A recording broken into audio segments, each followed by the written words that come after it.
आओ बच्चों तुम्हें सुनाए इस्लामी कहानियाँ, कुरान की कहानियाँ। आओ बच्चों तुम्हें सुनाए इस्लामी कहानियाँ, कुरान की कहानियाँ। अस्सलामु अलैकुम वरहमतुल्लाहि वबरकातुहू। हाबील और काबील। हाबील और काबील हजरत आदम अलैहिस्सलाम के दो बेटे थे। दोनों ने अल्लाह की राह में कुछ कुर्बान किया। हाबील ने सच्चे दिल से बहुत ही अच्छी चीज कुर्बान की और काबील ने रद्दी और निकम्मी बुरी सी चीज अल्लाह ताला के नजर में दी। अल्लाह ने हाबील की कुर्बानी कबूल फरमा ली और काबील की कबूल नहीं फरमाई। अल्लाह ताला कहते हैं कि जब हम अल्लाह ताला की राह में कुछ दें तो वो सबसे अच्छी चीज होनी चाहिए, बुरी नहीं होनी चाहिए। अगर हम किसी को कोई कपड़े दे रहे हैं या किसी को कोई खाना दे रहे हैं तो वो ऐसे कपड़े और ऐसा खाना ना हो जो हमें अच्छा ना लगता हो, बल्कि वो हो जो हमें सबसे अच्छा लगता हो। इसीलिए अल्लाह ताला ने काबील की कुर्बानी को कबूल नहीं किया।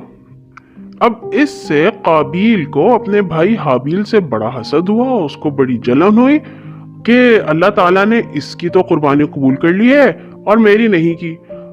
काबील ने हाबील से कहा कि मैं तुम्हें कत्ल कर डालूंगा। हाबील कहने लगा, इसमें मेरा क्या कसूर है? कसूर तो तुम्हारा है कि तुमने अल्लाह के जनाब में बदतमीजी की और अदब ना किया।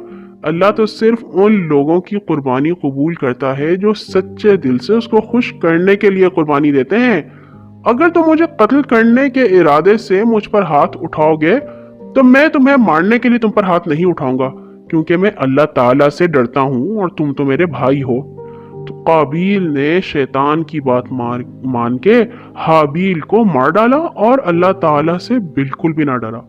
अब कत्ल करने के बाद वो सोचने लगा कि हाबील की लाश का क्या करे, क्योंकि उस वक्त तक तो हजरत आदम और हजरत हव्वा थी और उनके बच्चे थे और कोई भी किसी की वफात नहीं हुई थी, कोई भी मरा नहीं था। तो उन्हें पता ही नहीं था कि अगर कोई मर जाए तो उसको क्या करते हैं। उसको नहीं पता था कि अब इस लाश को कैसे छुपाया जा सकता है। वो ये बैठा सोच ही रहा था कि अब तो मैंने अपने भाई को मार दिया है, अब मैं इसका क्या करूं। इतने में उसने देखा कि एक कौवा आया है और उसके साथ एक मुर्दा कौवा है। उस कौवे ने जमीन खोदी अपनी चोंच से और पंजों से और उस मुर्दा कौवे को उस जमीन में दफना दिया। काबील ने कौवे को ऐसा करते देखकर कहा, अफसोस, मुझे इस कौवे ही जितनी अक्ल होती तो मैं हाबील की लाश को जमीन खोद कर दफन कर देता। मैं तो इस जानवर से भी गया गुजरा हूं। अल्लाह ताला ने कौवे को इसीलिए भेजा था ताकि उसको नजर आ जाए कि दफनाते किस तरह है।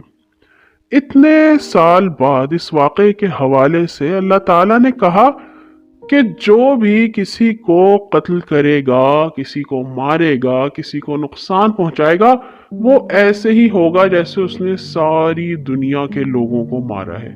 बहुत बुरी बात होती है किसी को तकलीफ देना, चाहे वो जबान से तकलीफ दें या हाथों से तकलीफ दें। और जबान से कैसे तकलीफ दी जाती है? किसी को बुरा भला कह के, किसी को दुख दे के। और हाथों से हम मार पीट करते हैं, हम पूछे बगैर किसी की चीजें ले लेते हैं। मुझे यकीन है आम साथी बहुत ही अच्छे बच्चे हैं और वो किसी को ना जबान से तकलीफ पहुंचाते हैं और ना हाथों से। आज के लिए इतना ही। हर नमाज के बाद अपने लिए और तमाम मुसलमानों के लिए दुआ करना मत भूला कीजिए। अल्लाह हाफिज।